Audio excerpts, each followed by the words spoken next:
देश का भविष्य होते हैं हमारे बच्चे और बच्चों की शिक्षा। इसके लिए तो हम सब कुछ करने को तैयार रहते हैं, बतौर देश भी और बतौर नागरिक भी। तभी तो हम अपने इनकम टैक्स में 1% के आसपास हम अपनी रकम देते हैं ताकि अच्छी शिक्षा बच्चों को दी जा सके। लेकिन क्या वाकई में हमारे देश में अच्छी शिक्षा दी जा रही है? आइए जरा आपको ले चलते हैं उत्तर प्रदेश के मुख्यमंत्री योगी आदित्यनाथ के सूबे में। यहां पर स्कूली शिक्षा कितनी अच्छी है ये आप तब जान जाएंगे जब 3 जिलों के डीएम ने अलग अलग जगहों पर स्कूलों में औचक निरीक्षण किया और उसके बाद जब मास्टर हेडमास्टर से सवाल पूछे तो जवाब ऐसे मिले कि जनाब बच्चे तो बच्चे, हम भी हैरान होकर रह गए। पंजाब की राजधानी कश्मीर है और उसके साथ साथ कई और ऐसे जवाब मिले जिसे मैं क्या कहूं, कहने से भी जबान लड़खड़ाती है। लेकिन ये हमारे शिक्षक हैं जो हमारे देश के भविष्य का भविष्य निर्धारित कर रहे हैं। ऐसी शिक्षा दे रहे हैं कि ये बच्चे न तो 3 में रहेंगे न 13 में रहेंगे। लिखो जरा तुम मोड आफ्टर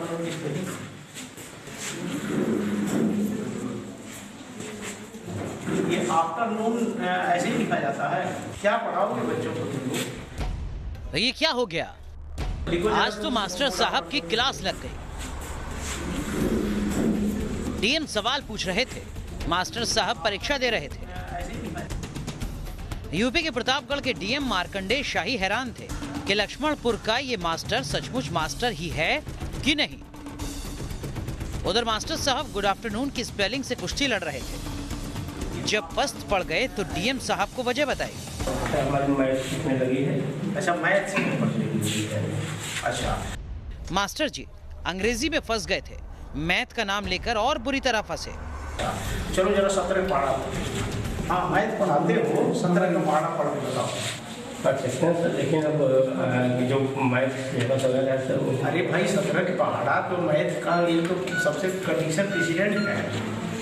17 पहाड़ा पढ़ सुना दो। आउट ऑफ सिलेबस जाते डीएम को देख मास्टर साहब ने लाज शर्म का पर्दा उतार दिया। डीएम साहब से काफी मोलभाव की और फिर 13 का टेबल बोले तो पहाड़ा सुनाने को तैयार। अच्छा चलो छोड़ो 17 का, तुम 13 का सुना दो।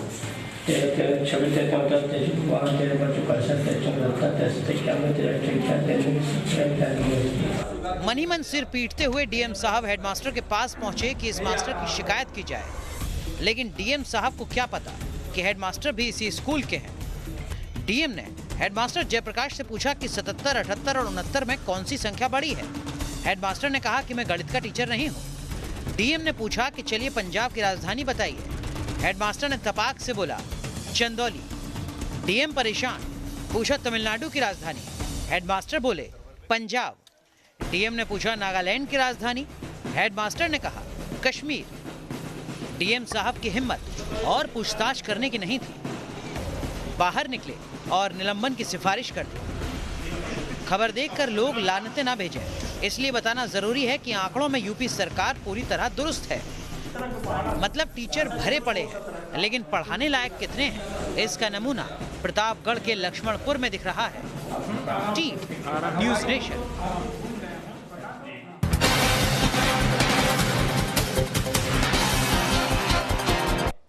तो देखा आपने, प्रतापगढ़ के हेडमास्टर, प्रतापगढ़ के मास्टर अगर गणित जानते हैं तो अंग्रेजी नहीं जानते, अगर अंग्रेजी जानते हैं तो गणित नहीं जानते, और अगर कुछ भी सवाल पूछ लिए तो कुछ भी नहीं जानते। जनाब ये सिर्फ प्रतापगढ़ की कहानी नहीं है। आइए जरा उन्नाव ले चलते हैं। उन्नाव के डिस्ट्रिक्ट मजिस्ट्रेट को भी कुछ इसी टॉर्चर से गुजरना पड़ा। आप जरा सोचिए, हमारे देश के भविष्य को कितने अच्छे हाथों से सुधारा जा रहा है, संवारा जा रहा है। ये शिक्षक हैं साहब, इन्हें तो आदर से इनका पैर छूने चाहिए। आखिरकार इतने मूर्ख शिक्षक दुनिया में कहीं मिलेंगे क्या आपको? आप पढ़िए, ये पूरा पैराग्राफ पढ़िए।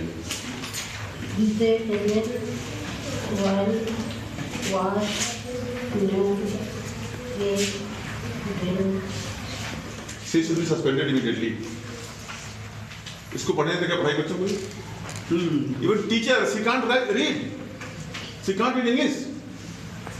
क्या नाम है? राजकुमारी। उन्नाव के डीएम देवेंद्र कुमार पांडे का दिमाग चकरा गया। जूनियर हाई स्कूल चौरा के 8वीं क्लास में बच्चों को अंग्रेजी पढ़ाने वाली टीचर ठीक से 2 लाइनों का उच्चारण तक नहीं कर सकी। शिक्षकों का ऐसा ज्ञान देखकर डीएम साहब का पारा चढ़ गया। आपसे इसका मैं अनुवाद करने में नहीं कह रहा हूँ, आप सिर्फ पढ़ने में कह रहा हूँ, तो अनपढ़ हो सकता है ये ना। दरअसल उन्नाव के डीएम छात्रों से बातचीत करने स्कूल पहुंचे थे। पहले छात्रों से अंग्रेजी की किताब पढ़ने को कहा गया। सकपकाते बच्चे की हालत देख डीएम को माजरा समझ आ गया, तो उन्होंने वहां मौजूद शिक्षकों की क्लास लेनी शुरू कर दी। गजब तो तब हो गया जब टीचर ही डीएम की इस क्लास में फेल हो गए। 6 में तो डीएम साहब के द्वारा हिंदी पाठ पढ़ाया गया, तो उसमें बच्चे पढ़ ले रहे थे, एक आध बच्चे नहीं भी पढ़ पा रहे थे। और कक्षा 8 में जब इंग्लिश के लिए ये पाठ पढ़ने के लिए बच्चों को कहा गया, तो वो नहीं पढ़ पा रहे थे। उसके बाद डीएम साहब ने शिक्षकों से भी कहा, तो शिक्षकों को भी पढ़ने में असुविधा हो रही थी। इस पर डीएम साहब नाराज हुए और उन्होंने कहा, जब आप ही को नहीं आ रहा है तो बच्चों को पढ़ाने में आप कैसे काम करेंगे। सरकार स्कूलों में बच्चों की पढ़ाई पर जोर दे रही है, मगर बच्चे पढ़े तो पढ़े कैसे? यहाँ तो टीचर ही 2 कदम आगे हैं। डीएम के सामने पोल खुलने पर उन्नाव के बीए से खुद को बचाने में लग गए हैं। अभी हमने यहाँ पर 23 नवंबर को कार्यभार ग्रहण किया है 2019 को, और हम पूरा प्रयास करेंगे कि गुणवत्ता, बच्चों में गुणवत्ता हो और शिक्षक भी अच्छा काम करें, पठन पाठन में लगे रहें। फिलहाल डीएम को जांच रिपोर्ट का इंतजार है। उसके आधार पर उन्नाव के इस स्कूल के शिक्षकों पर कार्रवाई की जाएगी। लेकिन बड़ा सवाल यह है कि अगर स्कूलों का यही हाल रहेगा तो कैसे पढ़ेंगे नौनिहाल? क्या ऐसे शिक्षकों के सहारे बच्चों का भविष्य सही राह पकड़ पाएगा? Team news nation. तो देखा आपने। चलिए ऐसा करते हैं, कुछ और आपको बता देते हैं। दरअसल हम यहां पर उत्तर प्रदेश के मुख्यमंत्री योगी आदित्यनाथ की कार्यकुशलता पर सवाल नहीं खड़ा कर रहे। करे भी कैसे साहब, आप हर टीचर के बारे में तो जान नहीं सकते, लेकिन जरा आपके नाक के नीचे क्या हो रहा है ये तो देख लीजिए। चलिए अब आपको ये दिखाते हैं कि सारे पुराने टीचर किस तरीके से भर्ती हैं और उनकी क्या क्या बातें हो रही हैं। 2 और जिलों में भी यही स्थिति है। ये देखिए, बच्चे यहाँ पर जोड़ घटाव की बात कर रहे हैं, लेकिन गाजीपुर में डीएम साहब जब स्कूल के निरीक्षण के लिए पहुंचे तो वहां क्या हुआ ये देखिए।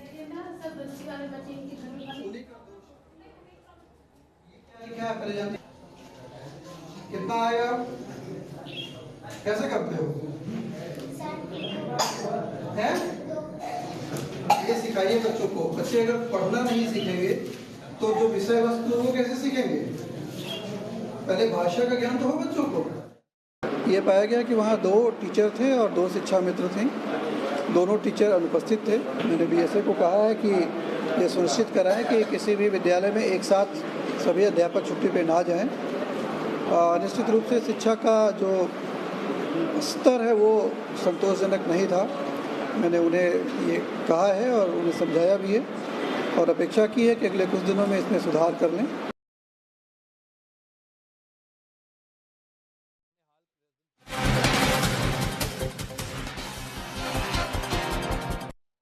तो ये हाल है उत्तर प्रदेश की शिक्षा का, और यह हाल सिर्फ और सिर्फ उत्तर प्रदेश का नहीं है, देश के अन्य कोने में भी यही स्थिति है।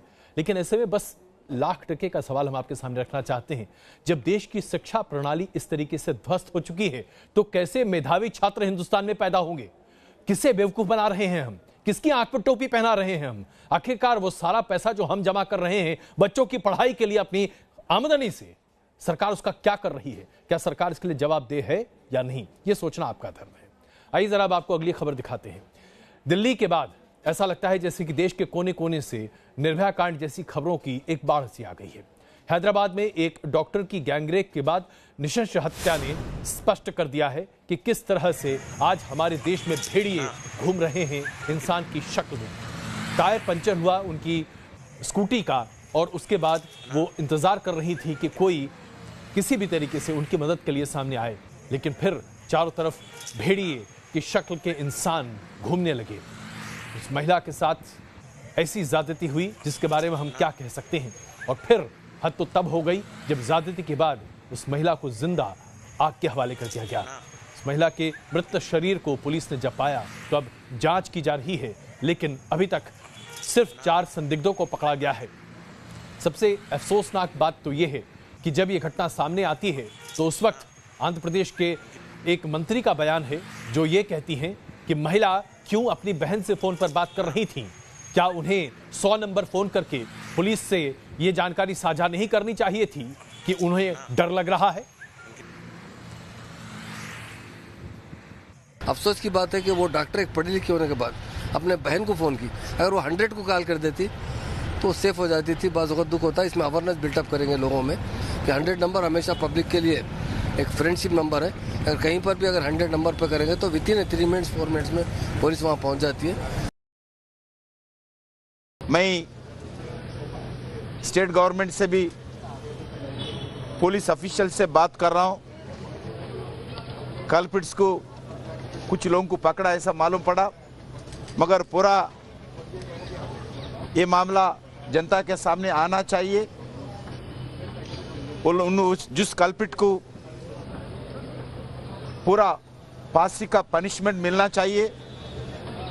हम जो सरकार अभी जो पार्लियामेंट में सुधार किया है, महिलाओं के ऊपर, बच्चा लड़कियों के ऊपर जो भी अत्याचार करते हैं उनका फांसी का सजा मिलना चाहिए।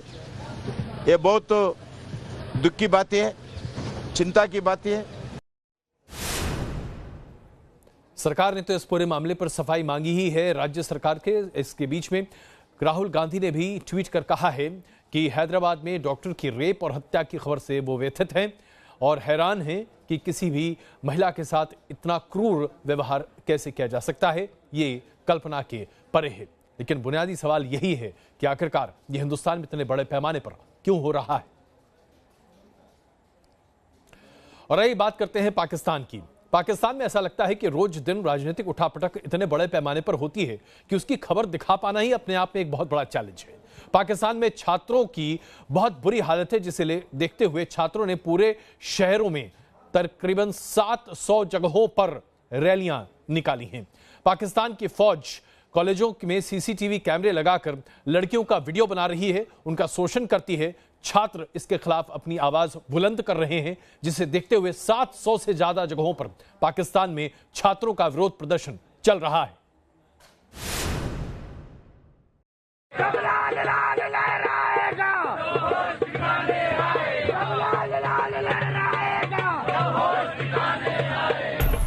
खुशहाली की हरियाली का झूठा सपना दिखाने वाले इमरान का मुल्क लाल लाल हो गए।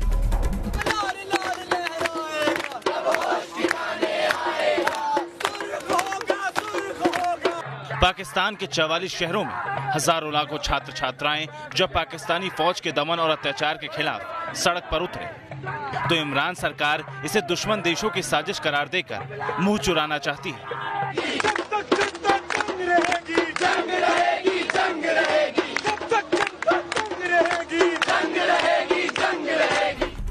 इमरान सरकार और बाजवा की फौज से तंग आ चुके स्टूडेंट्स अब अपनी जान की परवाह नहीं कर रहे।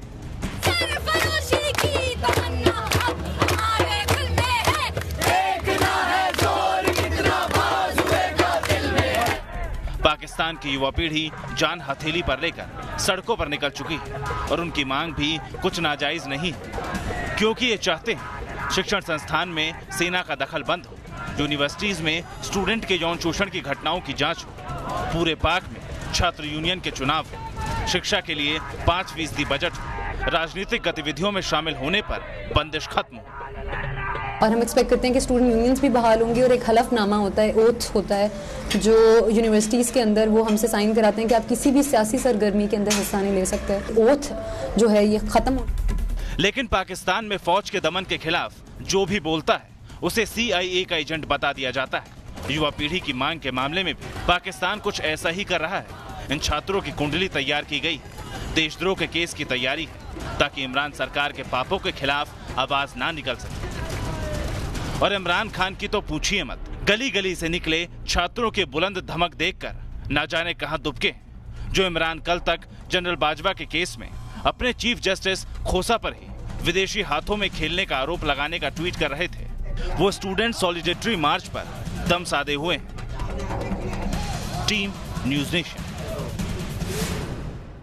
भोपाल से भारतीय जनता पार्टी की सांसद साध्वी प्रज्ञा ठाकुर ने गोडसे के अपने बयान से माफी मांगते हुए लोकसभा में अपना माफीनामा जरूर पढ़ा, लेकिन ऐसा कैसे हो सकता है कि भारतीय जनता पार्टी का कोई नेता माफी मांगे और राहुल गांधी पर आरोप न बढ़े। मैं सदन में मेरे द्वारा की गई किसी भी टिप्पणी से यदि किसी भी प्रकार से किसी को कोई ठेस पहुंची हो तो उसके लिए मैं खेद प्रकट कर क्षमा चाहती हूँ। लोकसभा में भारी हो हंगामे के बीच बीजेपी सांसद प्रज्ञा ठाकुर ने अपनी सदस्यता बचाने के लिए आखिरकार माफी मांगी। परंतु मैं यह भी कहना चाहती हूँ कि संसद में दिए मेरे बयानों को तोड़ मरोड़ कर गलत ढंग से पेश किया गया है। लेकिन उनके माफीनामे में किंतु परंतु पर विपक्ष ने सवाल उठाया और हंगामा शुरू हो गया। विपक्षी सांसद प्रज्ञा से बिना शर्त माफी मांगने पर अड़े हैं। सर फिर हम चाहते हैं ये अनक्वालिफाइड अपोलॉजी मांगे सर, ये सदन की नहीं देश की सबको ये गरिमा की मसला है। प्रज्ञा ठाकुर के बयान पर संसद से लेकर पूरा देश आग बबूला है। संसद भवन के सामने एनएसयूआई कार्यकर्ताओं ने महात्मा गांधी जैसी वेशभूषा में प्रदर्शन किया। इतना ही नहीं, गोडसे को देशभक्त बताने वाले बयान को लेकर बीजेपी में ही उनका विरोध हो रहा है। तो मध्य प्रदेश में साध्वी के खिलाफ केस दर्ज किया गया है। सरकार मानती है कि साध्वी के बयान जैसा सोचना भी मुमकिन नहीं। तो फिर प्रज्ञा का ये कथित माफीनामा मन से माफ करने लायक है क्या? क्योंकि इससे पहले भी साध्वी गोडसे को देशभक्त बता चुकी हैं, जिस पर काफी हंगामा मचा था। सरकार से जानना चाहता हूं कि क्या नाथूराम गोडसे देशभक्त था या कातिल था? प्रज्ञा के बयान पर सियासी पारा चढ़ा हुआ है। इस बीच यूपी के बीजेपी विधायक सुरेंद्र सिंह ने प्रज्ञा का समर्थन कर कांग्रेस के आरोपों को और हवा दे दी। उन्होंने महात्मा गांधी की हत्या को गोडसे की भूल बताया और कहा कि गोडसे आतंकवादी नहीं थे। वहीं इस मामले में कांग्रेस भी कम नहीं। मध्य प्रदेश के व्यावरा से कांग्रेस विधायक गोवर्धन दांगी ने प्रज्ञा को जिंदा जलाने की धमकी दे डाली। Team news nation.